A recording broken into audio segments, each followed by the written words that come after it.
நான் திரு பிரகாஷ் கிட்டேருந்து ஆரம்பிக்கணும்னு நினைக்கிறேன். இந்த ராஜ்யசபா எலெக்ஷன்ஸ் அதில் ஆகக்கூடிய சீட் அலோகேஷனுக்கும் சட்டமன்ற தேர்தல் கூட்டணி கணக்குகளுக்கும் எப்படி தொடர்பாகுது? நிச்சயமான தொடர்பு இருக்குது. உதாரணத்துக்கு அதிமுக கூட்டணி எடுத்துக்கிட்டிங்கன்னா அன்புமணி சீட்டு கேட்குறாரு, வாசன் சீட்டு கேட்குறாரு, பிரேமலதா சீட்டு கேட்குறாங்க. பிரேமலதா இன்னும் கூட்டணியை முடிவு பண்ணி அறிவிக்கலை, ரைட்டுங்களா? அப்போ அவங்க தேமுதிகவோட டிமாண்ட் எந்த அணியில் இருந்தாலும் ராஜ்யசபா தான். அவங்களுக்கு ஒருவேளை திமுக சீட்டு கொடுத்ததுன்னா திமுக அணியில் அவங்க இருப்பாங்க, அதிமுக சீட்டு கொடுத்ததுன்னா அதிமுக அணியில் அவங்க இருப்பாங்க. இன்னும் அவங்க முடிவு பண்ணல. அதே மாதிரி காங்கிரஸ் அவங்க ஒரு ராஜ்யசபா சீட்டு கேட்குறாங்க. அவங்க திமுக அணியில் தான் இன்றைக்கி வரைக்கும் இருக்கிறாங்க. ஆனால் அது பற்றின பேச்சுவார்த்தை இம்மி அளவு கூட தொடங்கலை. ஏன் தொடங்கலைன்னு நினைக்கிறீங்க? நாங்கள் இன்னும் காத்திருக்கோன்னு கேசி வேணுகோபால் சொல்லிட்டு போன பிறகும் கூட அடுத்த கட்டம் ஏன் போகலை? அடுத்த கட்டம் போகலன்றது அவங்க உருவாக்கின பிரச்சனைகள் தான். கேசி வேணுகோபால் உருவாக்கின பிரச்சனை கிடையாது. மாணிக்கம் தாக்கூர் மற்றவங்கெல்லாம் உருவாக்கின பிரச்சனைகளில் திமுக ஹர்ட் ஆகிருக்கு. ஸோ உங்கள் டிஸ்பிளஷரை இந்த டாக்ஸை ஸ்டால் பண்ணியிருக்காங்கன்னு சொல்லலாம். ஆமாம், டிஸ்பிளஷரில் கார்ட்ஸை ஸ்டால் பண்ணியிருக்காங்க. அவங்க எந்த முடிவும் எடுக்கலை.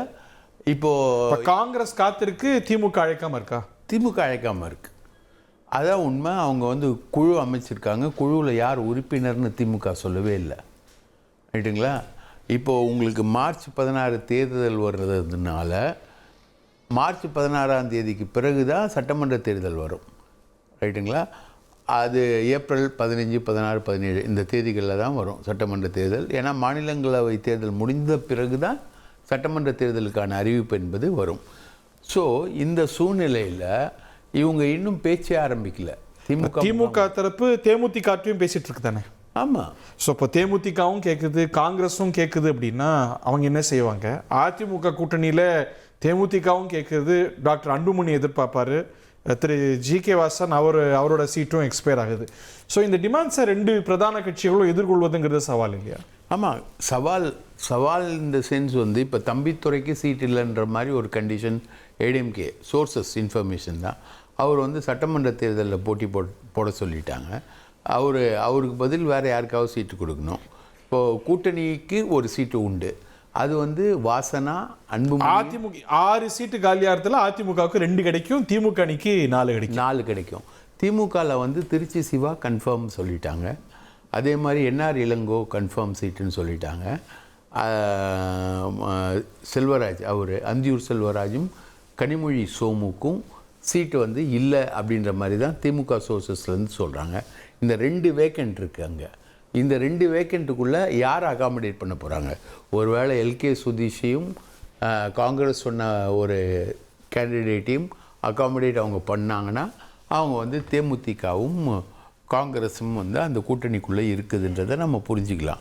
ஸோ இல்லை தேர்தல் நெருக்கத்தில் வருதுனால 2 கட்சிகளுமே கூட்டணி கட்சிகளுக்கு அகாமடேட் பண்ண வேண்டிய சூழலுக்கு தள்ளுற. அதே மாதிரி திமுகவுடைய முதல் குடும்பம் இருக்கு இல்லையா, அந்த குடும்பத்திலேருந்தும் ஒருத்தர் வேட்பாளராக வருவார் அப்படின்ற மாதிரி ஒரு எதிர்பார்ப்பும் அந்த கட்சிக்குள்ளே இருக்குது. ஓகே, முதல்வர் குடும்பத்திலேருந்து ஒருத்தர் வேட்பாளராக வருவார், ராஜ்யசபா வேட்பாளராக வருவார்ன்ற எதிர்பார்ப்பும் அந்த கட்சிக்குள்ளே விவாதிக்கப்பட்டுக்கிட்டு. ஸோ காங்கிரஸுக்கு அவங்க இம்பார்ட்டன்ஸ் தர தயாராக இல்லை. வேறஸ் இன்றைக்கி சாம்னா பத்திரிகை எழுதியிருக்கிறத பார்த்தா, மணிசங்கர் ஐயர் சொல்லியிருக்கிறத பார்த்தா, ஸ்டாலின் ராகுல் காந்திக்கு ஈக்குவலான ஒரு தேசிய தலைவராக தன்னை புனரமைச்சு வளர்ந்து நிற்கிறார் அப்படின்றது மாதிரி தான். சிவசேனா ஸ்டாலின் போன்ற ஒரு தலைவரை இந்தியா கூட்டணிக்கு தலைவராக நியமிக்கணும், ஸ்டாலினையோ மம்தா பானர்ஜியும் சாம்னா சொல்லுது. ஓகே, காங்கிரஸ் செய்த இந்த ஒரு பவர் பாலிடிக்ஸ் பேக்ஃபயர் இருக்கோ டாக்டர் சுமந்த்? எதுவுமே இன்னும் டிசைட் ஆகாத போது பேக்ஃபயர் ஆயிடுச்சா இல்லையா அப்படிங்கறத நம்ம சொல்ல முடியாது. ஃபர்ஸ்ட் ஆஃப் ஆல் அடுத்த ஒரு 3-4 நாட்களுக்குள் நமக்கு ஓரளவுக்கு ஒரு ஐடியா கிடைக்கலாம். இந்த 22ஆம் தேதி அவங்க இந்த குழு அமைச்சு இந்த பேச்சுவார்த்தை ஃபர்ஸ்ட் ரவுண்ட் ஆஃப் பேச்சுவார்த்தையிலேயே இந்த ஆட்சியில் பங்கு கொடுக்கப்படுமா கொடுக்கப்படாதா அப்படிங்கிறது தான் நான் கேள்விப்பட்ட வரை காங்கிரஸ் உடைய ஒரே பிரதான கோரிக்கை அதுதான். இதை அவங்க திமுக நிராகரிச்சுட்டாங்கன்னா கூட்டணி தொடருமா என்பது மிகப்பெரிய நிராகரிச்சுட்டாங்க தானே. அது எங்க கருத்தே இல்ல, அவங்க பின்வாங்கிட்டாங்க தானே. காங்கிரஸ் ஆன் பேக் ஃபுட் தானே இப்போ.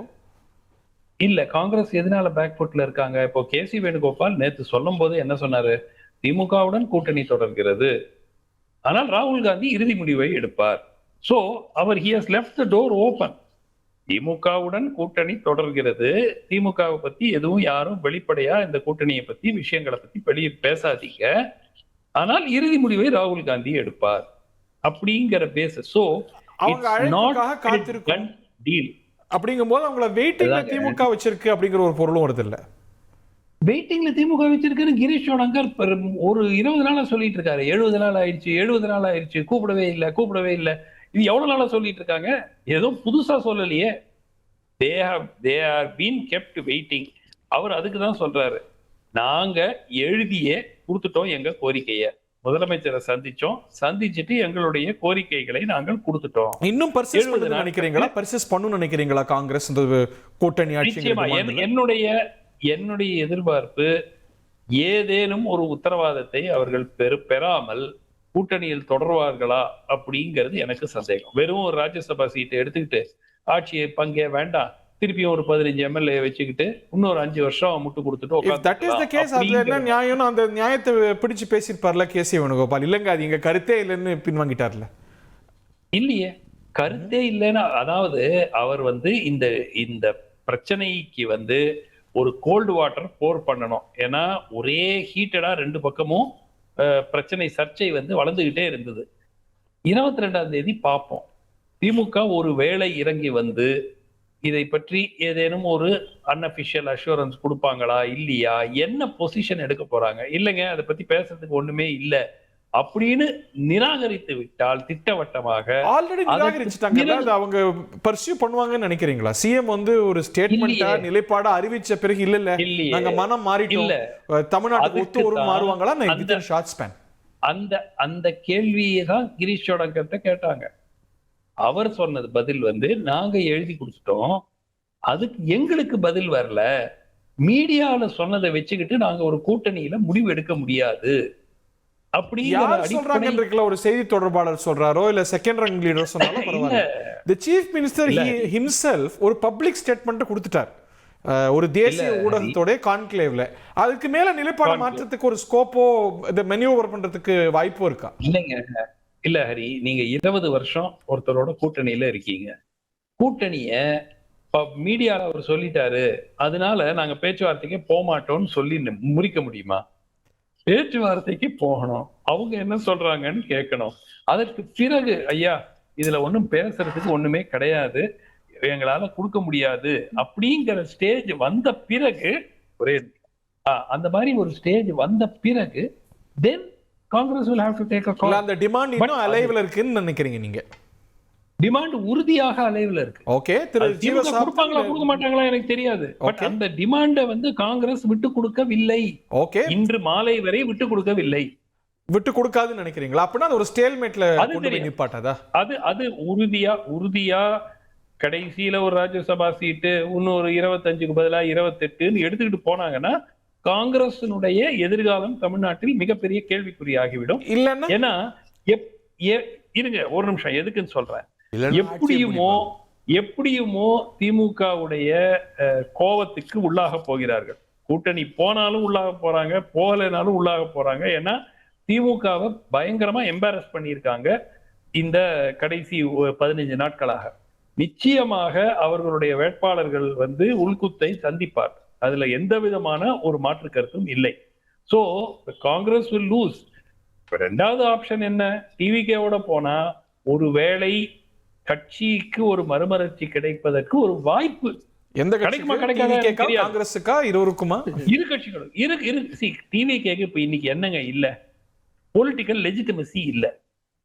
1.5 வருஷமா டெய்லி சொல்றாங்க எங்க தலைமையை ஏற்று கூட்டணி அமைக்க தயார்னு, யாருமே வரல, ஒரு சின்ன கட்சி கூட வரல. சோ அதனால அவங்களுக்கு என்ன இல்லை இன்னைக்குன்னா பொலிட்டிக்கல் லெஜிட்டிமசி. அந்த பொலிட்டிக்கல் லெஜிட்டிமசி காங்கிரஸ் கொடுக்கும். ஏன்னா காங்கிரஸ் பதிலுக்கு என்ன எடுக்கும்? திமுகவோட அவங்களுக்கு கன்வர்ஷன் இருக்கு, ஒரு டெஸ்டட் அலையன்ஸ். டிவிக்கு போனா அந்த கன்வர்ஷன் கேரண்டி உண்டா? அது ஒரு அன்டெஸ்டட் ஃபோர்ஸ் இல்லையா? அந்த ரிஸ்க் எடுக்க முடியுமா காங்கிரஸால? ஒரு விஷயம் காங்கிரஸை பொறுத்த வரைக்கும் அது ஒரு செக்குலர் பார்ட்டி, ஒரு party without any negative thinking.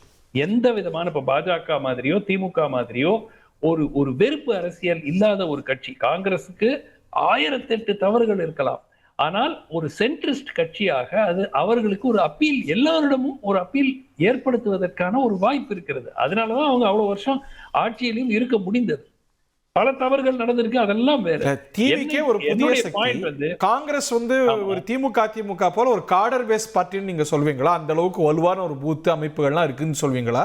இது ரெண்டும் சேர்ந்தா ஒரு பர்செப்ஷன் பில்ட் ஆகலாம், இல்ல அது ஒரு பேசு பொருள் ஆகலாம். அதை தாண்டி இதுக்கான திமுக கூட போகும்போது அவங்க பார்த்த கன்வர்ஷனை டிவிகே கிட்ட எதிர்பார்க்க முடியும். காங்கிரஸ் உடைய நோக்கம் என்ன? இதே மாதிரி இன்னொரு 15 எம்எல்ஏயோ 18 எம்எல்ஏயோ வச்சுக்கிட்டு இன்னொரு 5 வருஷம் முட்டு கொடுத்துட்டு உட்கார்ந்து இருந்தா கட்சி அழிந்தே விடும் தமிழ்நாட்டில். அதுக்கப்புறம் காங்கிரஸ் இருக்குமா? சீட் வாங்குறது தானே சார் நோக்கம். ஹரி, கட்சியை இப்படி செஞ்சுதான் ஒரு காலத்துல 65 சீட்டு போட்டியிட்டது, 41 சீட்டு போட்டியிட்டது, 25 சீட்டு போட்டியிட்டு இப்படியே டிவிகேவோட போறாங்க. ஹைபோதெட்டிக்கலி ஸ்பீக்கிங் போறாங்க, சீட்ஸ் கிடைக்காம போகலாம். பட் தமிழ்நாட்டுடைய ஒரு புது ஃபோர்ஸஸ் எல்லாம் வரும்போது அவங்க ஒரு அமைப்பு உருவாக்கும் போது அது பெர்சன்டேஜ் வாங்கியிருக்கு, சீட் வாங்கல. அந்த பெர்சன்டேஜ் வச்சு காங்கிரஸ் என்ன செய்யும்? ஹரி, எதுவா இருந்தாலும் ஒரு கேம்பிள் தான். உங்கள் கட்சியை நீங்கள் புத்துணர்வு பெற வேண்டும் என்றால் ஏதேனும் ஒரு ரிஸ்கை. இப்போ திமுகவோட போனா என்ன மேக்சிமம் என்ன கிடைக்கும்? 15-18 எம்எல்ஏ கிடைக்குமா மேக்சிமம்? இந்த ஆன்டி இன்கம்பன்சி இருக்கு, நிறைய பிரச்சனைகள் இருக்கு, உள்குத்து இருக்கும். இந்த 18 வருதே டவுட். ஒரு 15 சீட்டு வருதுன்னு வச்சுங்க, 15 எம்எல்ஏக்களை வச்சுக்கிட்டு இன்னும் 5 வருஷம் முட்டு கொடுத்து என்ன சாதிக்க போற? சரி, நான் மாத்தி கேட்கிறேன், டிவிகேக்கு போனா என்ன கிடைக்கும்? டிவிகேக்கு போனால் 2 விஷயங்கள் பாசிபிள். ஒன்று, அதிக இடங்களில் நீங்கள் ஒரு குறைந்தது 60-70 இடங்களில் நீங்கள் போட்டியிடக்கூடிய ஒரு வாய்ப்பு இருக்கு. போட்டியிடுறதுனால நீங்க ஜெயிக்க போறீங்களான்னா இல்ல. பட் உங்க கட்சியை எப்படிங்க வளர்ப்பீங்க? பாதி ஊர்ல காங்கிரஸே இல்லாத ஊர்களில் காங்கிரஸ் அறிமுகப்படுத்தி மீண்டும் நாங்கள் ஒரு கட்சியாக ஒரு பாடுபட விரும்புகிறோம், மக்களுக்காக சேவை செய்ய விரும்புகிறோம்னு ஒரு அமைப்பை உருவாக்குவதற்கு ஒரு வாய்ப்பு.